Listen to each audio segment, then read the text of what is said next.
سب سے افضل سب سے بہتر کون ہے؟ سب سے اعلیٰ سب سے افضل سب سے بہتر کون ہے؟ دونوں عالم میں میرے مولا کا ہمسر کون ہے؟ بن گیا ہے ایک نیا در کس کے استقبال میں، بن گیا ہے ایک نیا در کس کے استقبال میں، بن گیا ہے ایک نیا در کس کے استقبال میں، تو بتا تیرا رجب کعبے کے اندر کون ہے؟ تو بتا تیرا رجب کعبے کے اندر کون ہے؟ دونوں عالم میں میرے مولا کا ہمسر کون ہے؟ کیوں نہ لے جن و ملک مولا علی سے مشورے، کیوں نہ لے جن و ملک مولا علی سے مشورے، کیوں نہ لے جن و ملک مولا علی سے مشورے، ان کو ہے معلوم شہر علم کا در کون ہے، ان کو ہے معلوم شہر علم کا در کون ہے؟ دونوں عالم میں میرے مولا کا ہمسر کون ہے؟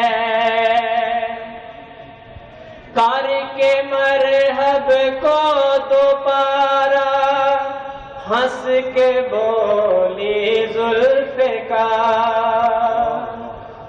کر کے مرحب کو دوبارہ ہنس کے بولی ذوالفقار، کر کے مرحب کو دوبارہ ہنس کے بولی ذوالفقار، اب سمجھ میں آ گیا ہوگا کہ حیدر کون ہے؟ اور مقطع پیش نظر ہے۔ اصغر بے شیر کے دادا کا میں بھی ہوں غلام، اصغر بے شیر کے دادا کا میں بھی ہوں غلام، اصغر بے شیر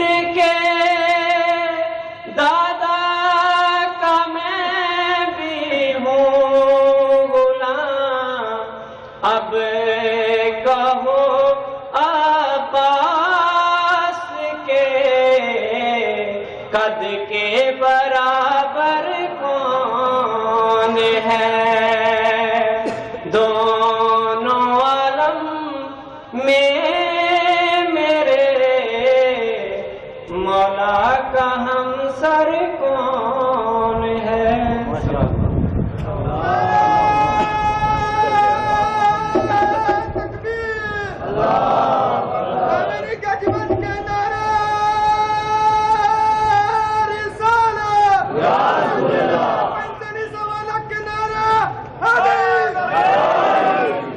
خوشبوئے خلد دب گئی خاک شفا کے بعد خوشبوئے خلد دب گئی خاک شفا کے بعد جنت کا نام آنے لگا کربلا کے بعد اور بعد حسین اور نہ کوئی دوسرا حسین نہ اور کوئی کربلا اس کربلا کے بعد اور ہوتا اگر حسین زمانے میں دوسرا پھر اور ہوتی کربلا اس کربلا کے بعد اور آج خود غلط ہے حضرت جوہر کا یہ کہا کہ اسلام زندہ ہوتا ہے ہر کربلا کے بعد اگر تسلیم روح جوہر مرحوم یہ کرے اسلام زندہ ہو چکا بس کربلا کے بعد اسلام زندہ ہو چکا بس کربلا کے بعد اب تشریف لاتے ہیں وقار ملت جعفریہ خیروں بریہ محقق دورہ خطیب العصر علامہ سید مظہر عباس نقوی صاحب جو اپنے مخصوص انداز میں فضائل و مصائب آل محمد بیان فرمائیں گے علامہ سید مظہر عباس نقوی صاحب نعرہ تکبیر نعرہ تکبیر نعرہ رسالت نعرہ رسالت نعرہ حیدری نعرہ حیدری بلندتر صلوات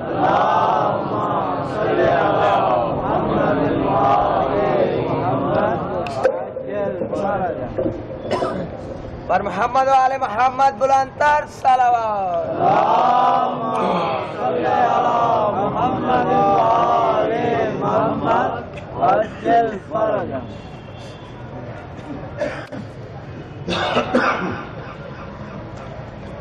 اعوذ باللہ من الشیطان اللعین الرجیم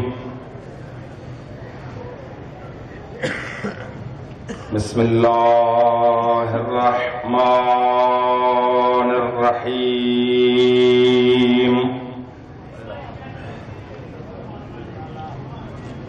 الحمد للہ رب العالمین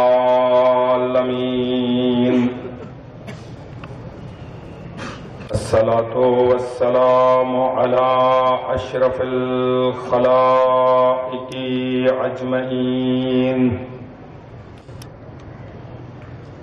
سیدنا و نبینا و شفیع ذنوبنا و طبیب نفوسنا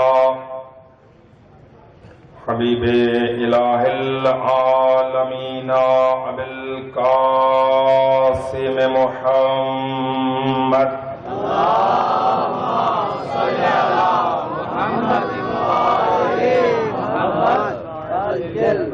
وأهل بيته الأطيبين الأطهرين المعصومين المنتخبين المنتجبين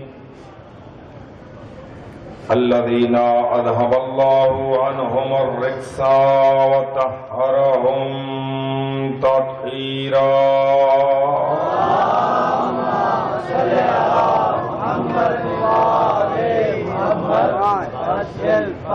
واللعنة الداعمة الباقية على أعدائهم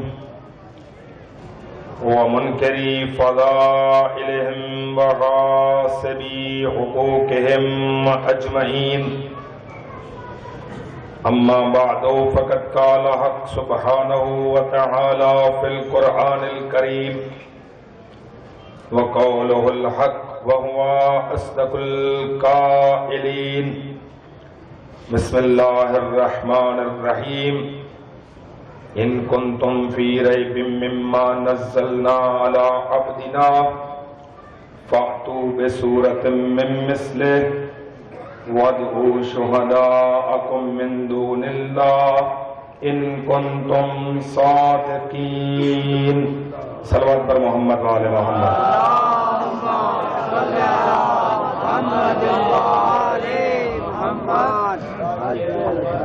جسم اگر آپ کے ساتھ دے رہے ہیں تو یہ فاصلہ آپ کے درمیان کوئی زیبا نہیں ہے. مجلس کا ایک پراپر ماحول ہونا چاہیے تاکہ پڑھنے والا اطمینان کے ساتھ آپ کی خدمت میں کچھ چیزیں گزارش کر سکے. زحمت فرمائیں ذرا.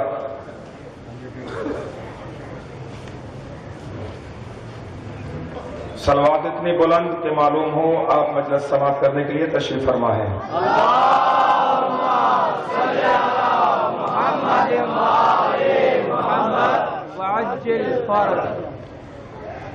عزیزان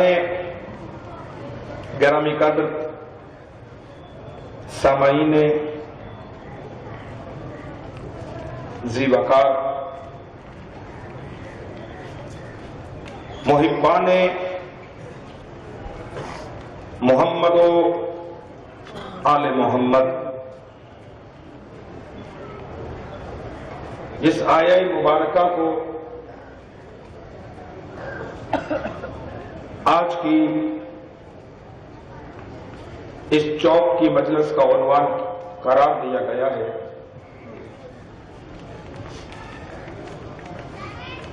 اس آیت میں اللہ نے مصطفیٰ کی نبوت کے پہلے معجزے کی حقانیت کا ثبوت فراہم کیا ہے. قرآن میرے نبی کا گونج کر رہا ہے آواز.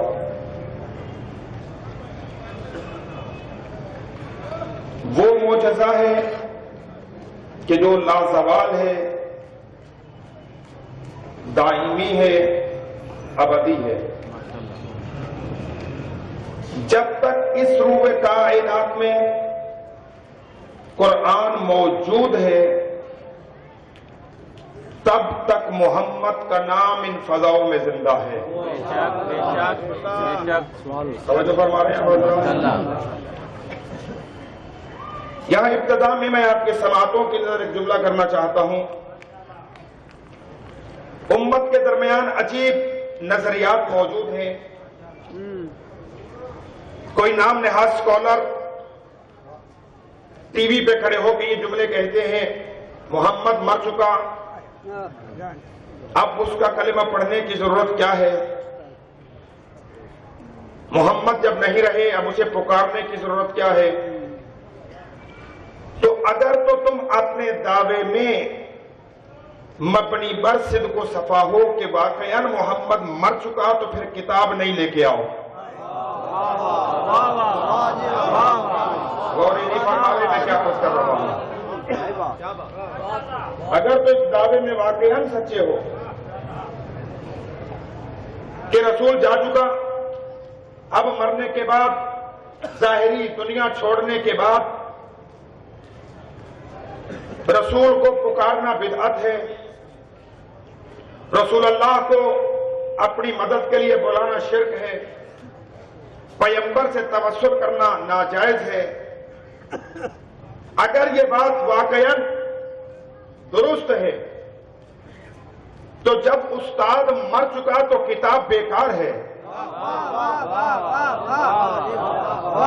غوری نہیں فرما رہے آپ. سمجھو میرے ساتھ اذہان کو ملائیں ذرا. اس مجلس میں بہت ایک اہم عنوان کے اوپر گفتگو کرنا چاہ رہا ہوں. یہ طے ہے کہ قرآن میرے نبی کا معجزہ ہے. قرآن نبی کا معجزہ ہے، اور معجزہ اس وقت تک